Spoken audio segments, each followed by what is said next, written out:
Was the signing of the custody agreement truly the beginning of stability, or merely the calm before the next scandal? No sooner was the ink dry than a new dynamic began to unfold behind the scenes, quickly shattering the impression of a hard-won peace. Observers spoke of a tense silence that radiated less relief than uncertainty. Prince Harry had formally agreed to a deal intended to guarantee the protection of Archie Harrison and Lil Diana. But this very moment became the trigger for a development that exacerbated the conflict and reopened old wounds.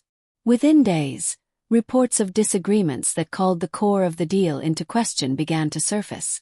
Meghan Markle conspicuously withdrew from public life, while hints of frantic internal discussions leaked from palace circles. The apparent agreement suddenly seemed fragile. Legal details previously considered settled were reassessed. Simultaneously, the impression grew that crucial information had not been openly communicated. The focus shifted from the formal agreement to the question of whether the agreement was even based on a complete set of facts. The situation became particularly explosive when it emerged that several administrative steps had been taken immediately after the signing, which observers considered unusual. School decisions, changes to medical appointments, and abrupt adjustments to existing structures raised doubts as to whether the agreed-upon responsibilities were actually being upheld. Within a few hours, the narrative transformed from a conclusion to a new beginning of the crisis. Public perception shifted. Instead of reconciliation, there was now talk of a loss of control. Prince Harry found himself increasingly isolated. On the one hand, he was formally a party to the agreement. On the other, he seemed surprised by subsequent decisions. Insiders described a situation in which trust became the central currency and, at the same time, rapid lost its value. In this climate, the first speculations began about the role of Prince Andrew, whose name surfaced in internal discussions, significantly increasing the urgency of the situation. It was still unclear what connections actually existed, but the mere suggestion was enough to create a sense of alarm. The palace did not react publicly, but it did react decisively. Princess Anne is said to have pressed for an early reassessment of the situation, while Prince William abruptly interrupted his engagements to gain a complete understanding of the situation. King Charles officially remained reserved, but sources close to him indicated that the priority was clearly the children's stability and the Crown's institutional responsibility. Behind closed doors, it became clear that the deal was viewed not as an endpoint, but as a potential risk factor. The media frenzy further intensified the pressure. Every movement, every silence was interpreted. Commentary on alleged preparations, strategic retreats, and hidden interests dominated the reporting. The impression arose that the signing of the agreement had created less clarity and more new front lines. The question of who actually exercised control and who merely reacted moved to the forefront. At the end of this initial phase, there was no resolution, but rather a suspicion that the deal had created not only protection but also new lines of conflict. The calm seemed artificial, almost staged. It was precisely within this tense environment that Prince Harry began to reassess the situation. What was intended as a legal resolution became a catalyst for mistrust, accusations, and an escalation that only hinted at the scale of the coming drama. Was the deal doomed from the start? And who was really pulling the strings behind the scenes? Why did the warning signs only begin to surface after the agreement was reached? And why did the palace react with a speed that surprised even seasoned observers? In the days following the signing, evidence mounted that key agreements had not only been misunderstood but possibly deliberately circumvented. Internal processes that typically take weeks were reorganized within hours. To outsiders, it appeared to be a routine administrative procedure, but behind the scenes, concerns grew that the situation could spiral out of control. Initial indications emerged from Princess Anne's inner circle that the situation was no longer being treated as a typical custody battle. It was no longer about legal details but about structural responsibility. Several processes directly affecting Archie Harrison and Lil Diana were classified as critical. These included abrupt decisions in the education sector, the suspension of routine medical procedures, and administrative measures that restricted access to existing networks. Each individual step could have been explained on its own, but taken together, they formed a pattern that raised alarm. At the same time, Prince William intensified his internal discussions. His focus was less on public impact and more on long-term stability. The question of whether the signed agreement actually provided the protective framework it promised was increasingly denied. Instead, the assessment gained traction that the deal had created new gray areas. These uncertainties compounded an already tense atmosphere in which trust between the parties involved was already severely strained. Meghan Markle, meanwhile, remained conspicuously invisible. Her withdrawal was interpreted in various ways. As a strategic period of calm, as a sign of avoiding escalation, or as a deliberate distancing. But it was precisely this silence that amplified the nervousness. Within the palace, it was not perceived as de-escalation, but rather as a lack of transparency. The communication channels that the agreement was supposed to strengthen suddenly seemed blocked. For many, this was the first serious indication that the agreement existed only on paper. In this context, Prince Andrew's name appeared with increasing frequency in internal assessments. The focus was less on concrete accusations than on possible connections, influences, and old dependencies that suddenly seemed relevant again. The mere fact that these questions were being asked underscored the depth of the mistrust. What had previously been considered closed was reopened. The past was forcing its way back into the present. King Charles outwardly projected calm, but behind the scenes, he is said to have requested a comprehensive assessment of the situation. The priority was clearly defined: protecting the children, maintaining institutional stability, and preventing a loss of public control.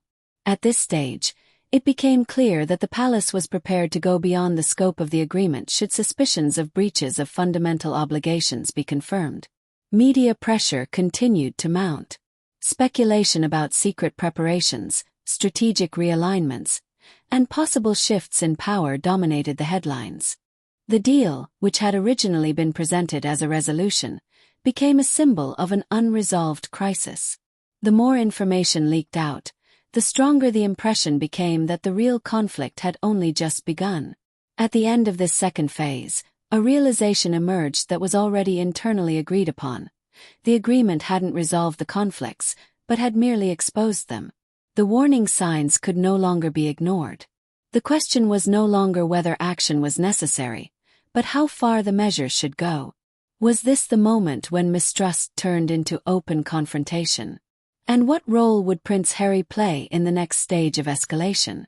What information was so explosive that it would finally tip the fragile balance? While outwardly the talk was still of reviews and clarifications, internally, evidence was mounting of a series of documents that opened up a new dimension. It was no longer a matter of room for interpretation, but of concrete proof of decisions that exceeded the agreed-upon framework. The dynamics accelerated as legal memorandums, financial dispositions, and administrative orders converged in a way that alarmed even seasoned advisors. At the heart of it all was the question of jurisdiction. Several documents indicated that approval processes had been circumvented. Measures that should have required joint coordination had been initiated unilaterally. The timing was particularly sensitive. Decisions were made partly immediately before and partly directly after the signing of the agreement. This chronology fueled suspicions that the deal might have been used less as a protective instrument and more as a tactical censor. Prince William had the documents compiled and reviewed. The assessment was sober, but the conclusion was clear. The risks were structural, not merely situational. Princess Anne pressed for the findings to be formalized. The goal was clearly defined: to establish transparency, clarify responsibilities, and prevent further steps from being taken without oversight. At the same time, it became clear that the longer the delay, the narrower the room for maneuver would become. Meghan Markle remained outside the direct lines of communication. Signals from her inner circle were interpreted as technical objections, ongoing procedures, limited availability, and legal reticence. But a different interpretation prevailed in the palace. The silence was interpreted as strategic and reinforced the impression that decisions had already been made without respecting the agreed-upon mechanisms. This perception set off a chain reaction. The documents also revealed indications of financial restructuring. Structures intended to provide long-term security had been altered or dissolved. The assessment of these steps was critical because they could not be considered in isolation. In conjunction with administrative interventions, a picture emerged that suggested decoupling. Observers spoke internally of a pattern of detachment that went beyond mere precautionary measures. Prince Andrew's name gained weight during this phase not through concrete evidence, but through connections and old networks hinted at in the documents. The mere mention of his name was enough to heighten the tension. In an environment focused on risk minimization, every unresolved interface was considered a potential source of escalation. The result was a further intensification of the audits. King Charles was kept continuously informed. His mandate was clearly to avoid escalation while maintaining control. The balance between restraint and decisiveness proved delicate. Any delay risked being interpreted as weakness. Any visible intervention could escalate the situation publicly. This tension shaped the subsequent steps. Fragments leaked through the media. There was talk of secret documents, reassessed risks, and unexpected entanglements. The media coverage intensified the pressure and shifted expectations. A private matter increasingly became an institutional issue. The question of who exercised control and who lost it was now openly debated. By the end of this phase, the findings were clear. The loss of control was not hypothetical but real. The documents had marked a threshold beyond which waiting was no longer an option. The situation demanded a clear response. Would the revelations lead to open accusations? And was Prince Harry prepared to bear the consequences of such a step? What drives a prince to cross the line from internal doubt to open escalation? At this stage of the crisis, the factors that ultimately drove Prince Harry to a step that confidants described as irreversible intensified. The previously collected documents, the contradictory sequences of events, and the persistent silence culminated in a moment when restraint no longer appeared as protection, but as a risk. The situation had evolved from a legal dispute to a question of responsibility. The reassessment of events did not occur in isolation, but rather through the interplay of several levels. On the one hand, there were the formal agreements that promised stability. On the other, the practical consequences that undermined precisely this stability. Internal analyses suggested that Prince Harry's room for maneuver had been gradually restricted. Decisions that directly affected him were implemented without his active participation. This development suggested that control over key aspects had already shifted. In this context, Meghan Markle once again moved into the spotlight. Her role was now perceived less as passive and more as proactive. The sequence of actions, their timing, and their impact cast doubt on the original narrative. Observers perceived a strategic realignment that clashed with the spirit of the agreement. The discrepancy between the formal agreement and its practical implementation became the core of the escalation. Prince Andrew's name acted as a catalyst during this phase. His mention heightened the tension because it touched upon old uncertainties and unresolved issues. Even without publicly documented details, the mere reference to possible connections was enough to drastically alter the perception of the situation. Internal assessments revealed that any unexplained proximity to sensitive structures was considered a risk. For Prince Harry, this meant that silence was no longer a neutral option. The decision to make accusations was not impulsive, but the result of a gradual hardening of positions. The pressure came not only from external sources but also from the realization that his own position was becoming increasingly marginalized. During this phase, Prince Harry's role shifted from participant to critic of his own situation. The escalation was therefore not merely personal, but had structural implications. The palace reacted with calculated distance. Neither open support nor immediate rejection dominated the initial reactions. Instead, the situation was reassessed. Princess Anne and Prince William had the allegations investigated without publicly commenting on them. King Charles maintained his policy of projecting stability to the outside world, while internally analyzing the implications of the accusations. This restraint was interpreted by some as de-escalation, by others as preparation for more far-reaching steps. In the media, the accusations developed their own dynamic. Reporting focused less on details and more on the fact that Prince Harry himself had chosen to escalate the crisis. The narrative shift was clear. A dispute over jurisdiction became a question of responsibility, loyalty, and power. Public perception no longer centered on a settlement, but rather on the credibility of those involved. At the end of this phase, there was a clear break. The accusations had created a new reality in which a return to the original situation seemed impossible. The battle lines were drawn, the roles redefined. The question was no longer whether the crisis had escalated, but what the consequences would be. Would the palace use the allegations as a pretext for structural changes? And how would Prince Harry deal with the fallout from his decision? How does an institution react when personal accusations escalate into a structural crisis? Following the public escalation, a phase ensued in which the palace visibly took the initiative. The strategy was clearly de-escalation externally, reorganization internally. Prince Harry's accusations had lifted the conflict out of the private sphere and transformed it into a matter of institutional responsibility. It was precisely at this point that the Crown intervened with measures that appeared less spectacular but had far-reaching consequences. At the heart of it all was a readjustment of responsibilities. The previously agreed-upon mechanisms were reviewed, redefined, and more closely monitored.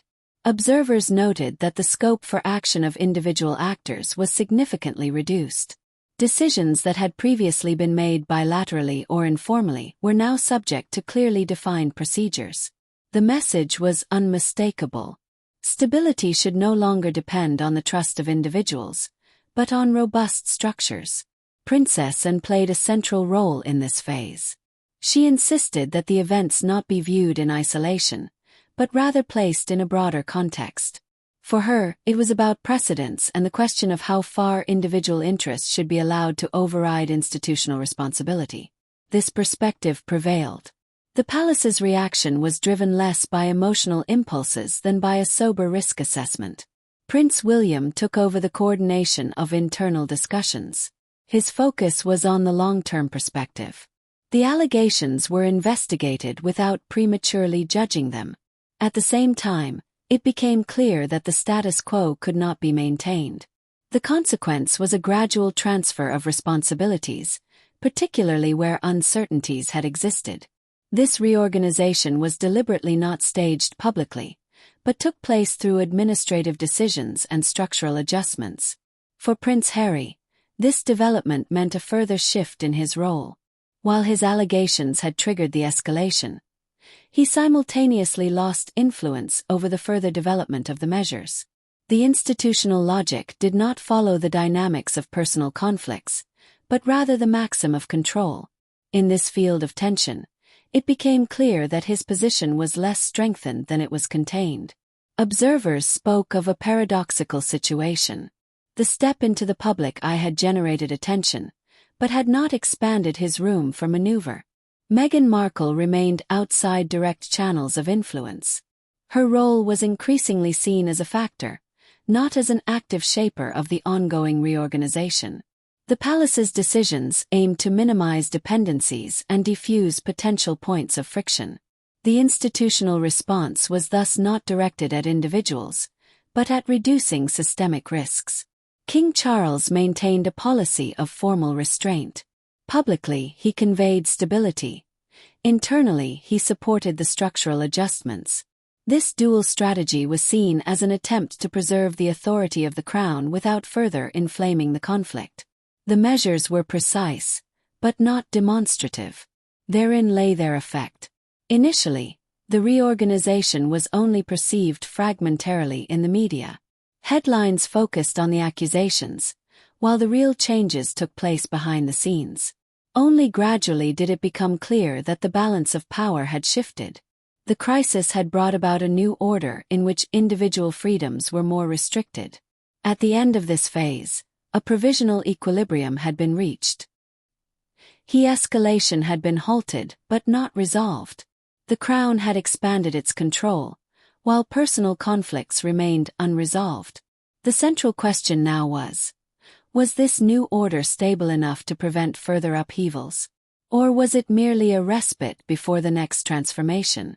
What remains of family when loyalty, power, and the need for protection are inextricably intertwined? In the final phase of this development, the picture solidified of a profound rupture that went far beyond a personal dispute. The crisis had reached a level where individual decisions were no longer paramount, but rather the fundamental question of responsibility and belonging. The institutional reorganization had been completed, but the emotional and symbolic consequences were now clearly evident. Prince Harry found himself in what observers described as a rude awakening. His move to escalate the situation had drawn attention to structural problems, but at the same time further weakened his own position. The role that had promised protection and a voice had transformed into one of limited influence. The gap between personal motivation and institutional logic had become undeniable. What had been an attempt to regain control had become a process that further restricted that control. Meghan Markle remained a central, yet detached, element of the narrative. Her withdrawal from the public eye was now seen less as a strategy and more as a symptom. The palace's decisions had effectively reduced her room for maneuver without any public comment. Attention shifted from her intentions to the consequences. At this stage, the question was no longer about motives, but about impact. The prince remained a shadow in the background. His mention had accelerated the escalation, even without providing any new details. This was precisely where his significance for the course of the crisis lay. It served as a projection screen for unresolved uncertainties and reinforced the perception that old structures and networks could still exert influence. For institutional assessment, this possibility was enough to make caution the guiding principle. Princess Anne and Prince William embodied the continuity of the reorganization during this phase. Their actions followed no dramatic pattern, but rather a logic of stabilization. The measures were consistent, if uncompromising. King Charles supported this course without dominating it. The crown presented itself as a pillar of calm in a period of maximum uncertainty. Publicly, the situation appeared less explosive than in the preceding weeks. But this calm was deceptive. Behind the scenes, the dynamics had fundamentally shifted. Personal freedoms were narrower, institutional boundaries more clearly defined. The crisis had left scars that would not simply disappear. Trust was damaged, roles redefined.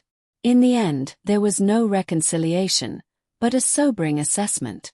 The escalation had revealed just how fragile the balance between family and institution can be. The children were at the heart of all measures, but the price was high. Relationships were strained, narratives shattered. The question of whether this new order would last remained open. Was this the end of a chapter, or merely the preparation for a new phase in which old conflicts would return in altered form? The developments surrounding the signed custody agreement revealed a dynamic that extended far beyond a family conflict.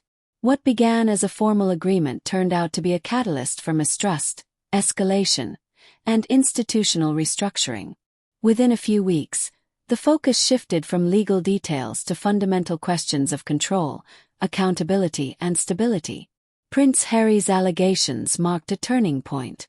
They exposed how fragile the foundation of the custody arrangement was, but also further restricted its own room for maneuver.